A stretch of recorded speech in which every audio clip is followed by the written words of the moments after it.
मार्कूचें शुभ वर्तमान.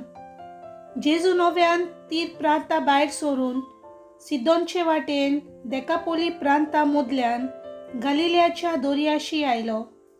तेन्ना कोण एकल्यान बऱ्या मोन्यांक ताचे सोरशी हाडून ताचेर हात दवर म्हूण लोकांक मागलें.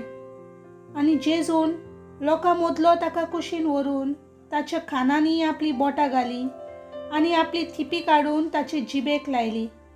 मागीर स्वर्गाक दोळे उबारून ताणें सुस्कार सोडलो आनी म्हणलें, एफाता, म्हणजे उक्तो जा. म्हणटा म्हणसर ताचे कान उगडले आनी ताचे जिबेचो बांदपास सुटलो आनी सारको उलोवंक लागलो. आनी कोणाकूच सांगिनाकात म्हूण जेजून तांकां फर्मायलें. पूण जितलो तांकां तो फर्मायतालो तितली ओदीक ती परगडटाली आनी तितली ओदीक अजाप जावन म्हणटाली, हाणें सगळें बरें केलें. ताणें बेऱ्यांक कान दिले आनी मोन्यांक जीब दिली. देवाचें उतर हें.